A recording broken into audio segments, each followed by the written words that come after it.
Hello everyone, welcome to my YouTube channel career coaching centre.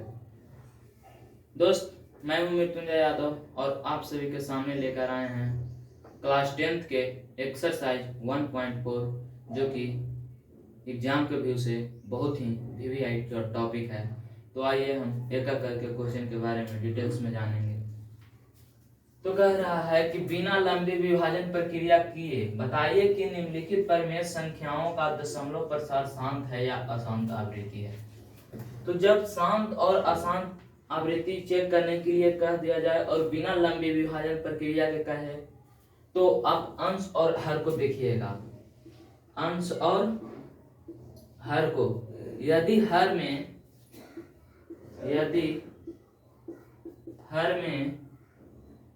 2 के power n गुने 5 के power m का घात के रूप में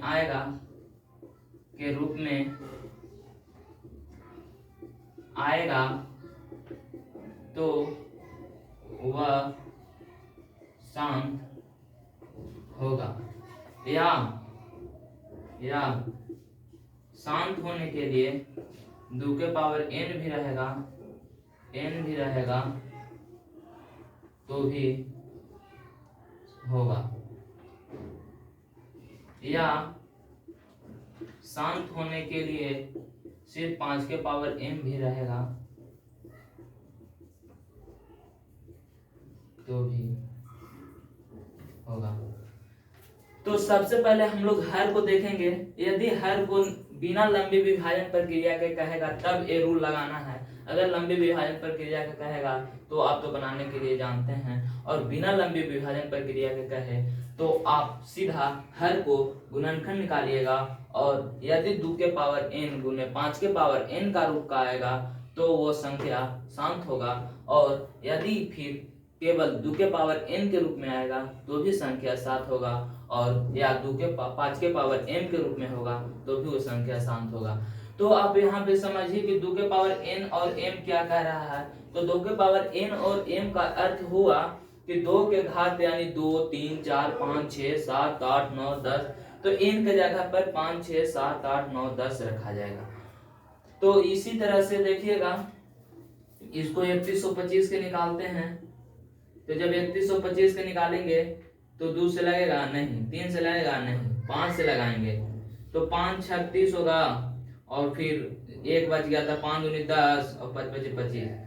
फिर 5 से लगाएंगे तो 5 एकम 5, 5 दूनी 10, 5 बचे 25। फिर 5 से लगाएंगे, 5 दूनी 10, 5 बचे 25। फिर 5 से लगाएंगे 5, यानी कि 5 के पावर 2, 4, 1, 5, यानी कि 13/5 के पावर 5 लिखेंगे। तो हर में तो हम देख रहे हैं कि जब यहाँ पे नियम बताया कि जब 5 के पावर m भी रहेगा तो वो संख्या 7 होगा, केवल 5 के पावर n या केवल 2 के पावर n रहेगा तो संख्या 7 होगा। तो यहाँ पे तो 5 के पावर n के रूप में आया तो n के जगह पे घात 5 है तो ये संख्या शांत होगा। तो ये पहला वाला शांत होगा। उसी तरह से दूसरा कह रहा है 17 के पावर 8, 17/8। तो 8 को अति गुणनखंड निकालेंगे तो 2 से लगाएंगे, 2 दूनी 4, 4, फिर 2 से लगाएंगे, 2 दूनी 4, यानी कि 17/2 के घात क्यूब। तो 2 के घात जब 3 आ गया तो ये भी सिर्फ 2 के पावर 3 में आया तो ये भी संख्या शांत होगा, ये भी दूसरा भी शांत होगा। और तीसरा कह रहा है 64 के पावर 64/455। तो 455 को जब निकालेंगे तो 2 से लगेगा नहीं, 3 से लगेगा, 3 एकम 3, 3 55 नहीं, 5 से लगेगा तो 5 9 45, 5 एकम 5, और फिर 7 से लगेगा 63 91, यानी कि आ गया 64/5 गुने 7 गुने 13। तो ये दोनों ये संख्या न 2 के पावर 5 के है न 2 के पावर 7 के। यदि इसके अलावा 2 के पावर n और 5 के पावर n के अलावा कोई भी एक भी संख्या आएगा तो वो संख्या शांत नहीं होगा, इसलिए यह संख्या अशांत आवर्ती होगा, अशांत आवर्ती होगा, अशांत आवर्ती होगा। तो आइए चौथा क्वेश्चन क्या कह रहा है। चौथा क्वेश्चन पर नजर डालते हैं। चौथा कह रहा है 15/1600। तो 15/1600 कह रहा है तो 1600 का निकालेंगे तो 2 से लगेगा 800, फिर 2 से लगाएंगे 400, फिर 2 से लगाएंगे 200, फिर 2 से 100, फिर 2 से 50, फिर 2 से 25 और 5 से 5, यानी 2 के पावर 2 4 6, यानी 2 के पावर 6 गुने 5 के पावर 2 और बट्टे 15। तो ये तो 2 के पावर n गुने 5 के पावर n के रूप में आया, तो ये संख्या शांत होगा, यानी ये भी शांत होगा, शांत होगा। तो आइए आगे क्वेश्चन कह रहा है, तो देखिएगा।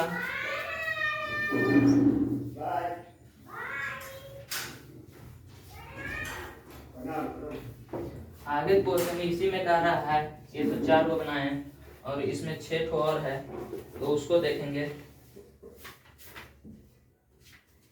देखिए इसमें और क्वेश्चन कह रहा है क्या, 5वां क्वेश्चन है 29/343। 5वां में है, 5वां क्वेश्चन है 29/243 और 6ठा में है 23/2 के पावर 3 गुने 5 के पावर 2 और 7वां में है 129/2 के पावर 2, 5 के पावर 7 और 7 के पावर 5 और 8वां में है 6/15 और 9वां में है 35/50 और एक 10वां क्वेश्चन है, 10वां में है 27/210, 27/210। तो आइए ये सब क्वेश्चन को बारी बारी से समझेंगे कि ये क्या कह रहा है। तो आप यहाँ पे देख रहे हैं कि क्या कह रहा है कि 29/243। तो हम पहले ही बोले कि हर को गुणनखंड निकालेंगे और यदि 2 के पावर n गुने 5 के पावर n के रूप में आएगा तो संख्या शांत होगा, अन्यथा वो संख्या अशांत आवर्ती होगा। तो 243 का हम गुणनखंड निकालेंगे तो 3 से लगेगा 3 8 24, 3 एकम 3, फिर 3 से लगाएगा 27, फिर 3 से लगेगा 9, फिर 3 से लगेगा 3 और फिर 3 से लगाएंगे 1, यानी 3 के पावर 5 आया। तो 29/3 के पावर 5 रहेगा। तो हम पहले ही बोले कि कोई भी संख्या आएगा तो 2 के पावर n गुने 5 के पावर n के रूप के होना चाहिए। अगर वो संख्या नहीं आएगा तो वो अशांत आवर्ती होगा, इसलिए यह संख्या अशांत आवर्ती होगा। उसी तरह से कह रहा है 6ठा क्वेश्चन कि 23/2 के पावर 3 गुने 5 के पावर 2। तो जब 2 के पावर n गुने 5 के पावर n के रूप में हम बोलबे किए कि जब रहेगा तो वो संख्या शांत होगा। तो यहाँ पे तो सिर्फ 2 ही है, तो इसलिए ये संख्या शांत होगा। उस तरह से कह रहा है कि 129/2 के पावर 2 गुने 5 के पावर 7 गुने 7 के पावर 5। तो यहाँ पे देख रहे हैं कि 2 के पावर n गुने 5 के पावर n के रूप में है, लेकिन इसमें कोई एक और संख्या आ गया है 7 के पावर 5। तो हम बोले थे कि अगर 2 के पावर n गुने 5 के पावर n के रूप का ही होगा तभी वो संख्या शांत होगा, अन्यथा एक भी संख्या कोई अलग आ जाएगा तो वो अशांत होगा, इसलिए यह संख्या अशांत आवर्ती होगा। उसी के क्वेश्चन है 6/15। तो 15 के गुणनखंड निकालेंगे तो 3 5, यानी कि 6/3 गुने 5 लिख सकते हैं। तो ये तो अलग अलग आ गया, 2 के पावर n गुने 5 के पावर n के रूप में नहीं आया, तो ये संख्या भी अशांत आवर्ती होगा, अशांत आवर्ती होगा। उसी क्वेश्चन में कह रहा है 35/50। तो 50 का निकालेंगे तो 2 से 25, फिर 2 से कह रहा है, फिर 2 से नहीं लगेगा 5 से लगेगा 5, यानी कि 2 गुने 5 के पावर 2, 35/2 गुने 5 के पावर 2। तो ये संख्या 2 के पावर n गुने 5 के पावर n के रूप में आया, तो यह संख्या शांत होगा, शांत होगा। और 27/210 का रहा है, तो 210 के निकाल के देख लीजिए। 2 से लगाएंगे 105, फिर 3 से लगाएंगे 3 3 9 3 बचे 15, फिर लगाएंगे 5 से 35, यानी 27/2 गुने 3 गुने 5 गुने 7, तो ये तो 2 और 5 आया, लेकिन इसमें 2 और अलग संख्या आ गया, इसलिए यह संख्या आसान आवर्ती होगा।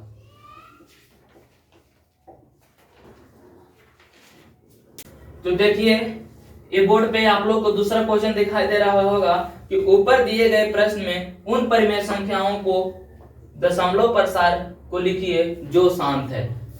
यानी कि कह रहा है कि जो हम प्रश्न संख्या 1 में बनाए कि जो संख्या शांत है उसे दूसरे वाले प्रश्न में लिखना है। तो उसी तरह से तीसरा क्वेश्चन भी आप लोग को दिखाई दे रहा होगा कि कुछ वास्तविक संख्याएं के दशमलव प्रसार नीचे दर्शाए गए हैं। प्रत्येक स्थिति के लिए निर्धारित कीजिए कि यह संख्या परिमेय संख्या है या नहीं। यदि यह संख्या परिमेय संख्या है और p बटे q के रूप में है तो q के अभाज्य गुणनखंडों के बारे में आप क्या कह सकते हैं। तो आइए यहाँ पे बोल रहा है, पहला क्या कह रहा है, पहला कि 43 43.1 2 3 4 5 6 7 8 9 ये तो कह रहा है। तो p बटे q के रूप में लिखने के लिए बोल रहा है, तो आप 43 1 2 3 4 5 6 7 8 9 और एक और कितने जीरो है, 9 जीरो 1 2 3 4 5 6 7 8 9 और इसको अभाज्य गुणनखंड के बारे में आप क्या कह सकते हैं। तो इसको अभाज्य गुणनखंड निकाल देंगे तो देखिए कितना आएगा, कितना है, ये तो बहुत बड़ा अभाज्य गुणनखंड निकल जाएगा। तो आप इतना पर भी एक क्वेश्चन को छोड़ सकते हैं। उसी तरह से दूसरा क्वेश्चन कह रहा है क्या कि 0.120 12 00 12 000 1 2 2 3 4 0 dot dot dot dot dot इसी तरह से कह रहा है। तो आप इसको सीधे अशांत आवर्ती लिख देंगे, क्योंकि और इसे निकालने के बाद शांत आएगा, इसे सीधे अशांत आवर्ती लिख देंगे, क्योंकि एक संख्या कभी भी वैसा संख्या नहीं आ रहा है जो कि रिपीटेड है, यानी कि दोबारा वो संख्या आया है। तो ये संख्या एक एक करके बढ़ते जा रहा है, तो ये संख्या को सीधे हम बिना सोल्व किए अशांत आवर्ती लिख देंगे। और तीसरा क्वेश्चन कह रहा है क्या 43.1 से 9 तक है, 1 2 3 4 5 6 7 8 9 और इस पे रेकरिंग है। तो रेकरिंग वाला क्वेश्चन देगा तो सबसे पहले आप यहाँ पे इसको केयर कीजिएगा कि जब ऐसा प्रश्न दिखे तो 43 और कितने जीरो हैं, 2 4 6 8 9 तो 43 1 2 3 4 5 6 7 8 9 बटे जितने संख्या पे रेकरिंग है उतना ही 9 हर में डालेंगे, यानी 1 2 3 4 5 6 7 8 9 और जो संख्या दशमलव के पहले है उस संख्या को माइनस अंश में कर देंगे और जो संख्या घटाने के बाद आएगा, यानी 4 3 1 2 3 4 5 6 7 4 6 बटे 1 2 3 4 5 6 7 8 9 ये हमारा हो गया आंसर। तो आई होप, आशा करता हूँ कि ये सारे क्वेश्चन आप सभी को अच्छे से समझ में आया होगा, और यदि आप इस वीडियो को अच्छा लगा होगा तो लाइक शेयर और दोस्तों के साथ शेयर जरूर करें।